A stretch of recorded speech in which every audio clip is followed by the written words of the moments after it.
വടുതലേ പോകണമെന്ന് പറഞ്ഞിട്ടുണ്ടായിരുന്നേ, പക്ഷെ ഇത്ര രാത്രി ആവുമെന്ന് ഞങ്ങൾ ഒട്ടും വിചാരിച്ചില്ല. അതുകൊണ്ട് ഞങ്ങൾ ഇറങ്ങണ വീഡിയോസും എടുക്കാൻ പറ്റിയില്ല കേട്ടോ. അപ്പോൾ ഞങ്ങൾ അവിടെ എത്തിയപ്പോഴത്തേക്കും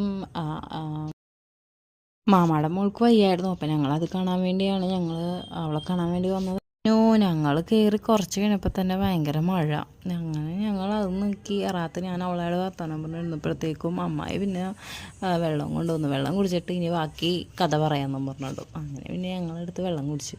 അതിനുള്ള തണുപ്പ് സ്പ്രിൻ്റായിരുന്നേ, ഭയങ്കര തണുപ്പുണ്ടായി. ഞാൻ ഇച്ചിരി ആയിരുന്നു. പിന്നെ അവളോട് കഥ പറഞ്ഞ് തീരണ്ടേ, അങ്ങനെ അവളോടും കഥ പറഞ്ഞിരിക്കുമ്പോൾ പാത്തുവാണെങ്കിൽ അയറുമാനായിട്ട് മിണ്ടണില്ല. അവളായിട്ട് ഇങ്ങനെ കളിക്കണമെന്നും ഉണ്ട്, അവൾക്കും ഉണ്ട്. പക്ഷെ രണ്ടും അങ്ങോട്ടും ഇങ്ങോട്ടൊന്നും മിണ്ടണില്ല.